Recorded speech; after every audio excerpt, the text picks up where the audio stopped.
आज ही Doubtnut app download करें। Doubtnut पर होगा अब आपके सभी मैथ्स, केमिस्ट्री, फिजिक्स और बायोलॉजी डाउट्स का सफाया। बस अपने क्वेश्चन की फोटो खींचो, उसे क्रॉप करो और तुरंत वीडियो सोल्यूशन पाओ। Download now.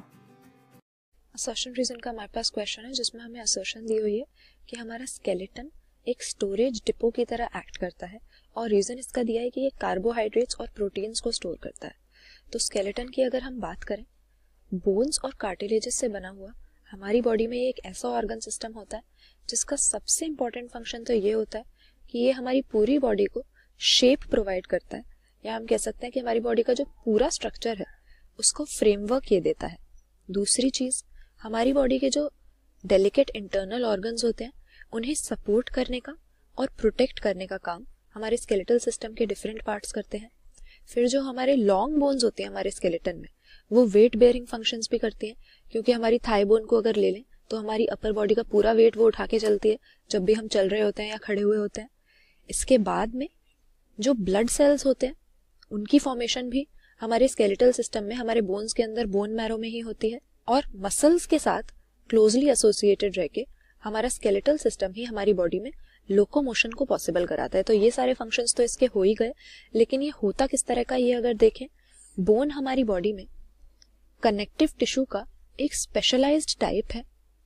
और स्पेशलाइज्ड इसको क्यों कहते हैं, क्योंकि इसका अगर हम ग्राउंड सब्सटेंस देखें जिसको हम मैट्रिक्स भी कह सकते हैं, तो बोन के केस में ये जो ग्राउंड सब्सटेंस होता है ये एक्सेप्शनली हार्ड होता है और नॉन प्लायबल होता है, यानी बहुत ही टफ इस कनेक्टिव टिश्यू का हम देखेंगे कि ग्राउंड सब्सटेंस होगा।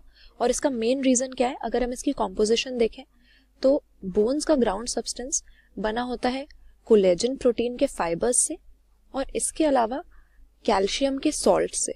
तो यहाँ पर हम देखते हैं कि कैल्शियम बहुत ज्यादा मात्रा में हमें बोन्स में मिलता है, क्योंकि उसका पूरा जो ग्राउंड सब्सटेंस है उसमें कैल्शियम सॉल्ट्स भरे रहते हैं। तो यहाँ पर बोन स्टोरेज डिपो की तरह एक्ट करती है, स्केलेटन स्टोरेज डिपो की तरह एक्ट करता है, ये बात तो सही है, लेकिन कार्बोहाइड्रेट और प्रोटीन को वो स्टोर नहीं कर रहा, वो कैल्शियम की स्टोरेज के लिए बहुत ही इंपॉर्टेंट होता है।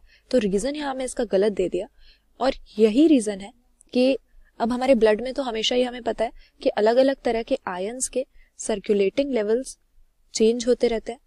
तो एक पर्टिकुलर ऑप्टिमम लेवल हमें Ca++ आयंस का भी चाहिए, कैल्शियम आयंस का भी चाहिए।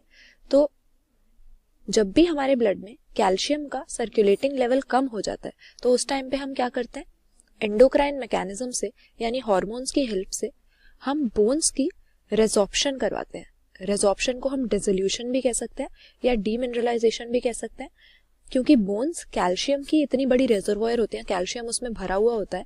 इसीलिए अगर हमारे ब्लड में कैल्शियम कम हो जाए तो हम बोन्स को डीमिनरलाइज करके, बोन्स को डिसॉल्व करवा के उसमें से कैल्शियम निकाल के ब्लड में ले आते हैं। तो यहाँ पर कौन सा हमारा करेक्ट आंसर हो जाएगा, ऑप्शन सी, क्योंकि असर्शन तो सही है कि बोन्स या हमारा स्केलेटन स्टोरेज का काम करता है, लेकिन रीजन में दे दिया कि कार्बोहाइड्रेट और प्रोटीन को वो स्टोर करता है, जबकि कैल्शियम को स्टोर करने का वो एक रिजर्वॉयर होता है। तो यहाँ पे रीजन हमारा फॉल्स हो गया। क्लास 6 से 12 से लेके नीट, IIT, JEE मेंस और एडवांस के लेवल तक 10 मिलियन से ज्यादा स्टूडेंट्स का भरोसा। आज ही डाउनलोड करें डाउटनेट ऐप या व्हाट्सएप कीजिए अपने डाउट्स 8400 400 400 पर।